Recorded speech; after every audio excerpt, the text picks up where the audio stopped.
Hey, so today I'm making a video about a movie called Drown today. Useless mate.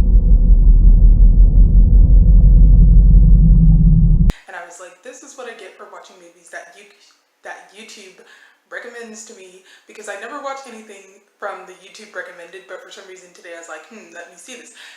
And now I am just like, what?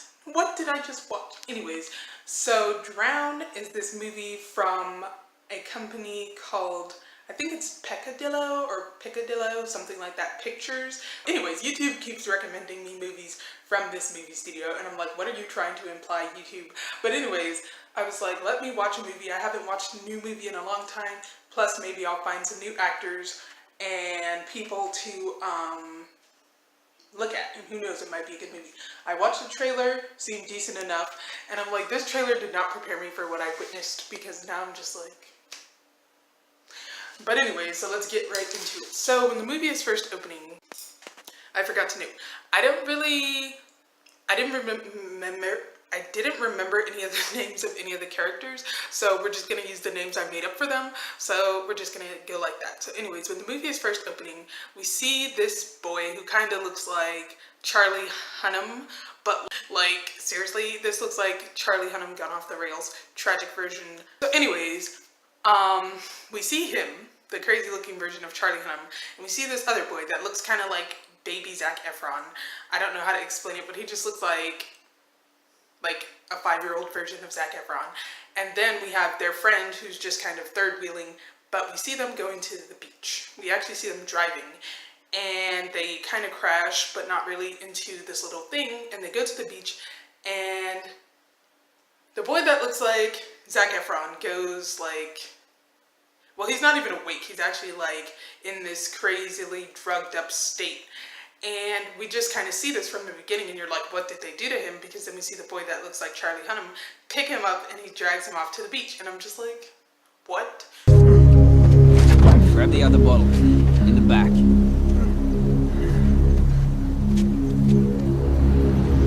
This is not what I came here for. This is not what I paid to see. Like, can I have my money back? Anyways, so we see that. And then we kind of realize this is one of those movies. Well, you know from the beginning, this is one of those movies that's going to start at the end and go to, well, at least I thought it was going to start at the end and go through the story and tell you kind of a coherent story, but the story is not coherent at all. So anyways, we go past that, and then we go kind of into the past, which is their life before all this happened. So we kind of see that the boy who looks like Charlie Hunnam, I think his name was Phil, maybe, I don't know. Anyways, he was what they call a lifesaver, and I'm like, I know this movie is from Australia, but in America, they're called lifeguards, because lifesavers are candy, and I could not take that seriously that they call them lifesavers, but whatever. So I just kept imagining the candy the whole time.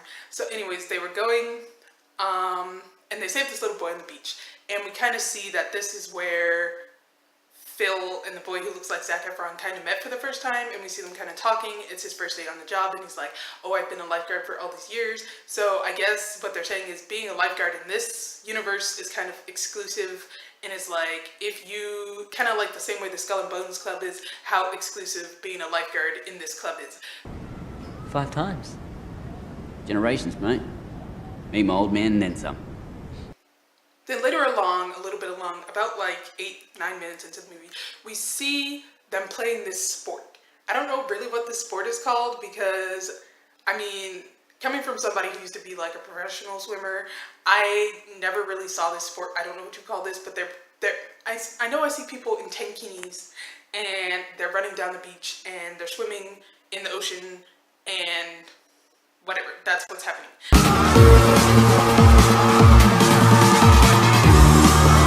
And we see the boy who looks like Charlie Hunnam, and he wins the swimming race kind of thing. And it's kind of tradition, and he's like, my dad did this, and I did this, and everybody in my family has done this for the last 500 generations, and we kind of see this is his thing, and he always wins at this. And after that, we go back to the flashback, which is why I said this movie is weird, because it jumps in and out at different random times. So it goes back to the beach, and we see the kind of third wheel friend, and he tells this story about when he was younger, and he was, I guess, going to the pool, I don't know, but all the boys were like kind of being perverts and were like, take your pants off, show us this, show us that, and he was like, oh no, I'm not going to do that. And I'm like, why was that necessary? I don't really understand why this part of the story was necessary, but whatever, his third wheel story gets shoved in there somehow.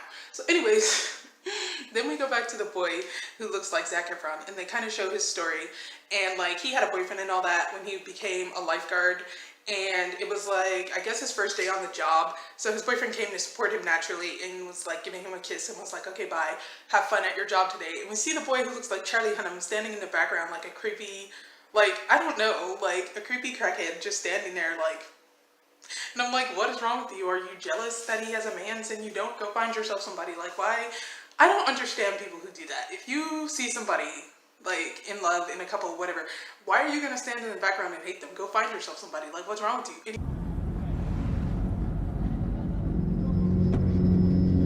Anyway, so he's just standing there staring like a creepy pervert, and we kind of get the sense he has like a serial killer stalker vibe, and he's just like really creepy, and I'm just like, and we already know he's creepy from the beginning, because like, who does that? So anyways, as this goes on and on and on, we see he's kind of building this anger / obsession with the boy who looks like Zac Efron, and he's just staring, and eventually one day he tells a story about when he bought these, he bought a new swimsuit. I forget what they called it in this, but he bought a new swimsuit, and he went out to the beach, and he was like, he's seen this lady, and she was swimming out to the tides, and he was like, don't go that way, because the closer and closer you go to the waves, you're gonna die and you're gonna drown. And she was like, I know that. And I was like, why is this me? But so she was going further and further, and he tried, like, he went up to her, and he was like, he kissed her, she kissed him, he doesn't really know what it was, but whatever, they had a moment, and he swam back out towards the beach, and she swam out into the waves, and he was like, then she drowned and died, which is, I guess, where the movie gets the kind of title Drown from, because the lady went out, she drowned, she died. And in and throughout the movie, we kind of see interjecting of Phil and his two friends, so the boy that looks like Zac Efron, Phil, and then his third wheel friend. They kind of went for a night on the town, which is how they all ended up at the beach, kind of at the end. So while they're going through this night on the town, he's just like acting really crazy, doing random stuff. And at first they start out at the end of the night, kind of, and he has blood on his shirt, and you're kind of like, why on earth is he bleeding? What happened? Like, what on earth? And so we just kind of go through this thing. And eventually, what ends up happening is the boy who looks like Zac Efron eventually participates in this weird tankini race, and he ends up running across the finish line, gets the ribbon, whatever. He wins, and Phil, or the boy who looks like Charlie Hunnam, is triggered because he's like, I always win, how dare you win, blah, blah, blah, blah, blah. And I don't know if this part happens before or after, but there's a part when the other boy first won, the one who looks like Charlie Hunnam, where he first won, and he went to the back, and the boy that looks like a baby version of Zac Efron was standing there and was like, okay, I'm leaving, I'm going home. And this was after Phil kind of found out he had a boyfriend and all that, and was like, I know you have a boyfriend, I know you do this, I know you do that. And he was like, okay, and bye, leave me alone. And he was like, no, nobody leaves after a competition. And I'm like, if I want to leave, I'm leaving. Like, you have no right to do this to people. Like, you can't keep people there for the rest of all time. And he was like, nobody leaves without having a drink, because we drink all night, we go to the parties all night, we go to the clubs all night. And he was like, I don't really want to do that, so leave me alone, let me mind my business. And he's like, show me what it's like to be with a man. Like, he's like really creepy and like forcing his advances on people. I'm like, you can't do this. Like, people like this deserve to be in jail. Like, something is wrong with you. Whatever, Winnie.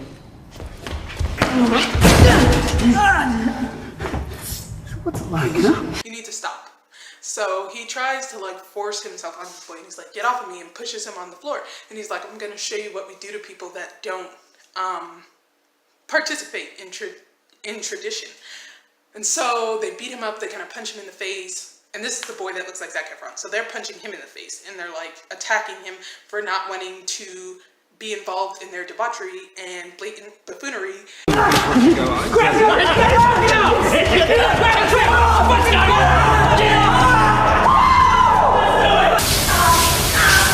And he's like, I'm not doing that, whatever. They beat him up, they punch him in the face. And the boy that looks like Charlie Hunnam he goes home and he does all this crazy stuff. And then I'm like, you have the nerve. Because then he ends up helping his dad, who's supposedly dying. And I'm like, you have the nerve to go home and act like you're all sweet, caring for your dad, after you just beat somebody up and punched them in the face and, like, disfigured them. Like, what is wrong with you? So then the boy that looks like Zac Efron goes home, and his boyfriend is like, oh my gosh, what happened? Blah, blah, blah, blah, blah. And he's like, just leave me alone. I don't care, whatever. Was it Lynn? Leave it. Just tell me. Leave it. And so then he eventually goes back to his job as a lifeguard. And he kind of tells the man what happened. And he's like, okay, and goes to Phil, which I think is his, I still think that's his name. No, his name is not Phil, his name is Len, I think. I think his name is Len because he's the one that, yeah, his name is Len because there was 5 generations of Len people named Len or Lenny. So there was 5 generations of them. I've been calling him the wrong name this whole time. And he's like, you're out of the club because this is not what we do.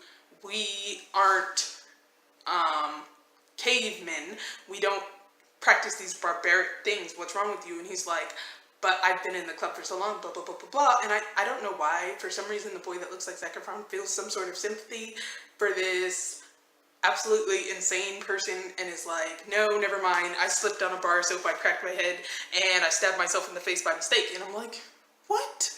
You cannot slip on a bar of soap so hard that that happens to your face, but whatever. Anyways. Slipped on the tiles. I hit the mirrors myself. I think Len was still with his father. So that's what happens, and they end up going to the, like the showers on the beach, and they're talking, and all this stuff is happening. And eventually, we get to their night on the town, and we see kind of how it progresses. And at first, they go to a club, and this is after Bill, which is actually the boy that looks like Zac Efron. This is after he won the race over Len, so this is them going out after he won. And he's like, whoever gets a girlfriend first wins, whatever. Not a girlfriend, but like, whoever gets to be with the girl first wins. And nobody is really going up to Len because he lost and all the girls are laughing at him like, ha ha. So he's like, whatever, let's leave the club. So when they leave, we notice that he keeps seeing the lady that drowned in the ocean. And she keeps popping up in and out of the story. So I guess they're trying to say he's kind of crazy. I don't know what's wrong with him. But eventually we go to a moment in his past when his dad was like making fun of him, I guess, for being gay. And he was calling him all types of names and was like, you need to be a man and accept it, blah, blah, blah, blah, blah. Spraying him with water, doing all this crazy stuff. And I'm like, this story makes no sense. Like, this movie is jumping in and out and in and out. Like, I'm confused. I am lost. I am confusion. I don't know how to feel. Like, I've seen movies from Australia before, and it's not that it's from Australia, but like, this movie makes no sense. Like, what? So, but at the same time, though it makes no sense, I was still watching it. I'm like, I don't really want to exit out, because I mean, I'm already here, so I might as well finish this. So we go on and on and on and on and on. And eventually, they end up walking down the street. Nobody will let them into any clubs because everybody thinks, like, they're obviously over inebriated. And I forgot, this is how this is how Len ended up with blood on his shirt that we see in the beginning. He, in the competition to get a girl first, Bill ended up kissing this girl, and she had a boyfriend, and her boyfriend came and like pushed him, and then like Len jumped in and pushed him back, and then the man punched Phil in the face, and then his face was all bleeding, and he kind of fell onto Lenny type thing, and that's basically how he ended up with blood. He got in a fight, whatever, they were at a club.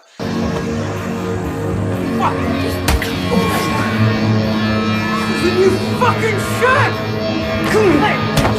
So then, as they're out on the town, blah, blah, blah, blah, blah, still seeing the dead lady, they end up coming across, like, I guess, like, the strip in, like, whatever they're supposed to be. I know it's, like, I think they're supposed to be in New South Wales, I don't know, but, like, they're somewhere in there, and they're going down the strip of clubs, whatever. They eventually end up at, like, a gay nightclub, whatever, and his friend is like, but this club is gay, and he's like, okay, and let's go anyways.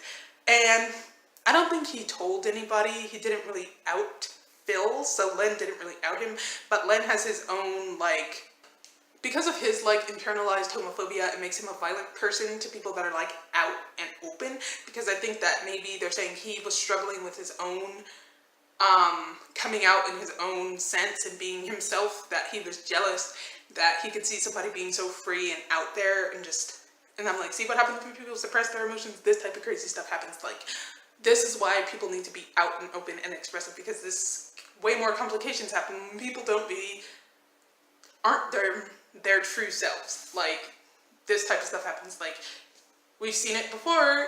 Again, Frank Sinatra movie, 1960, this man killed this man because he didn't want anybody to know that he had a boyfriend or a consort, whatever you want to call him, so he killed him. And this is like, I'm like, this is why we need to, like, society just needs to change. Like, this happening cannot happen anymore. So anyways, they're out on the town. He makes Phil drink more and more and more and more and more as the night's going on, and got another text message. I'm so popular, just kidding. Anyways, as the night goes on and on and on and on and on, get more and more text messages. Not text messages. He makes Phil drink more and more and more. They have all these experiences at the club, and eventually they end up in their car. Now, I don't really know if I blanked out at some point in this movie, but I don't really understand how they got in the car or what really happened. But I know at some point Phil's boyfriend came to the club and was like, you came here with him, why would you do that? And he was just like, whatever, I do what I want. And I don't know, like, it still didn't make any sense.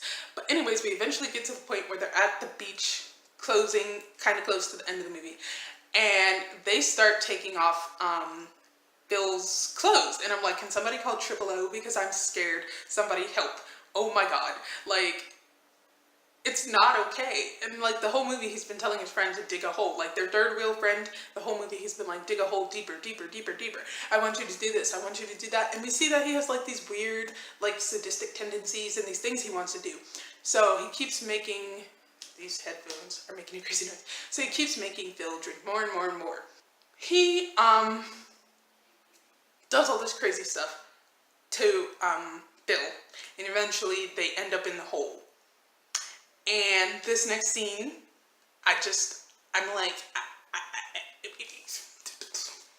what? Like, I can't really explain it, but I'm just like, this is why, like, this is terrible. Wait, rich! I wanna hit you rich. And I'm like, is this like the backwards version of Call Me By Your Name? Like, is this what happens at the end of the book?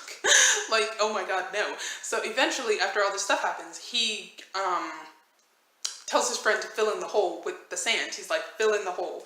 And his friend is like, why do you do this? And he's like, just fill it in until it reaches like his head and he can't breathe anymore. So he fills it in and fills it in and fills it in until it gets like up to his neck levels. And I'm like, David Bowie and Merry Christmas, Mr. Lawrence flashbacks, but whatever. Anyways, so he fills up the... It's not even funny. This movie is horrible. Like, oh my gosh, these are horrible people. So he fills up the sand all the way up to his neck, and we see that Phil is just stuck there. And his third wheel friend eventually comes back and digs him out and is like, oh my gosh, I'm so sorry, blah, blah, blah, blah, blah. And Phil's boyfriend somehow ends up on the beach. I don't know if they called him or they told him, but anyways, like, the ambulance are there.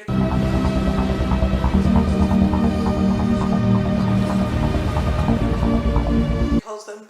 I don't know what happened to Lenny. Maybe he swam out to the ocean and drowned too. I don't know what happened, because he just kind of just rolls out of the movie, and I don't really know what happened, but he just disappears. So the last thing we kind of see is Phil and his boyfriend hugging each other, and I'm just like, what?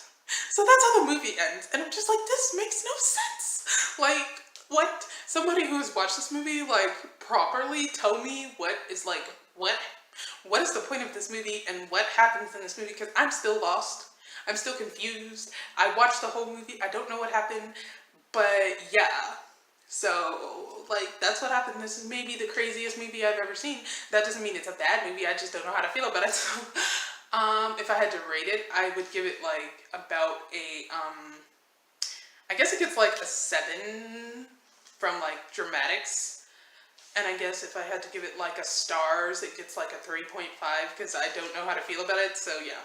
So that is my rating for the movie Drown, or my review and report of the movie Drown. So I thank you for watching, and I'll see you in the next video.